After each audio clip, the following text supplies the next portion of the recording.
How you guys doing? Good? Having fun? So far? Good. And you're good. San Diego Comic-Con, can't complain. It's good. I mean, How many years? pretty awesome view. 5.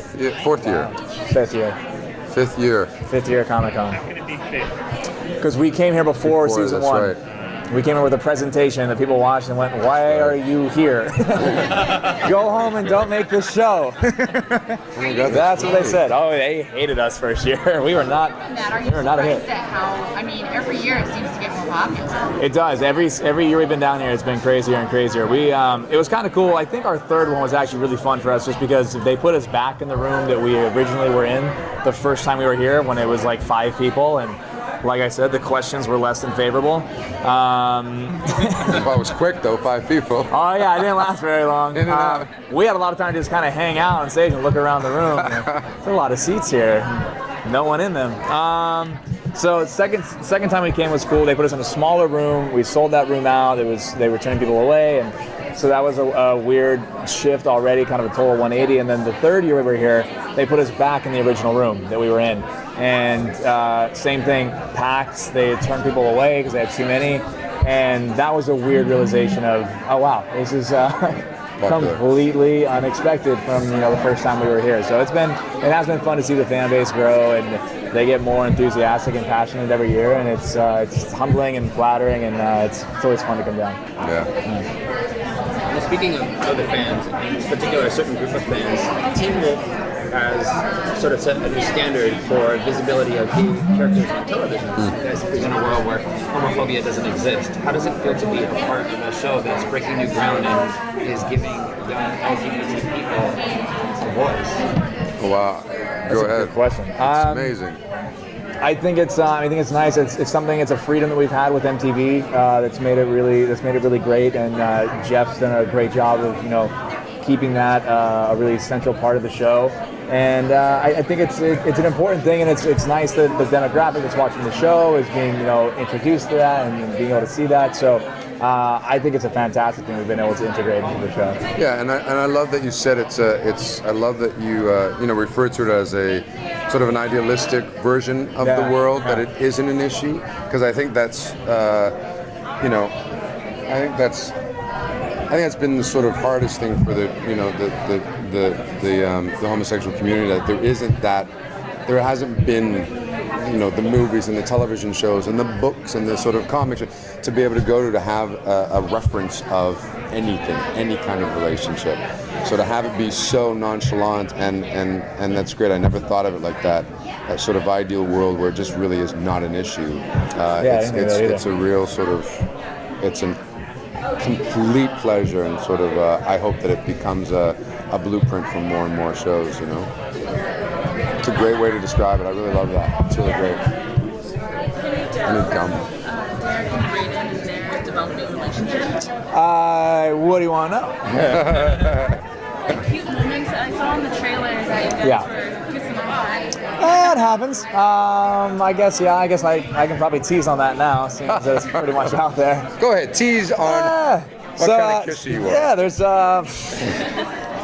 you're almost as bad as Good or Posey. bad? I say somewhere in the middle. Oh God. There's a lot forming between the two of them. It's hopefully a more successful relationship than the previous 2. Those both went terribly wrong. So. What were the last 2 again? Miss Blake.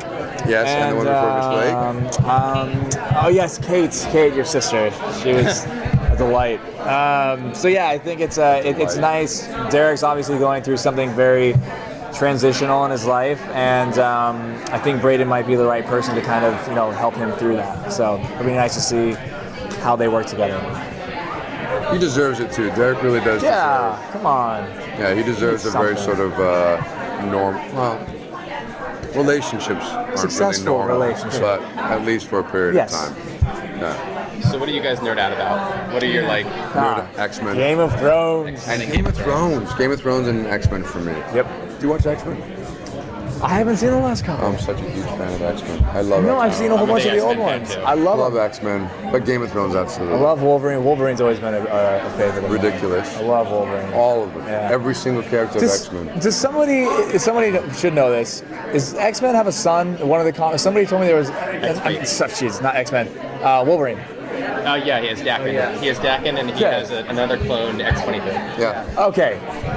I want Yeah. to play that. Technical daughter. You want to play Technical this? I daughter want to play and that. son. I want to play Hugh Jackman's Dakin's kid in that. I can shave this down. I can shave it down a little bit. Why wouldn't you be Harry? Have you seen it? That's true. I think he has a mohawk too. Yeah. I could do that. You'd be This is dying. long You enough would right now. love to do that. That'd be so cool. That'd be like a dream job. So That'd be a dream that job. would be my next question. Outside of Teen Wolf, what would be your ideal role to play? Anything on Game of Thrones. I'm Yeah. gonna wear this out so much, but they're gonna have to Yeah. put me on this damn show eventually because it's all I talk about. I think I talk about it more than Teen Wolf. Yeah, Thrones. Game of Thrones. Anything on Game of Thrones, I would love. What if it was a I mean, that would be a White cool one too. I would love that, huh? What I if would be a it was White one Walker of- for sure.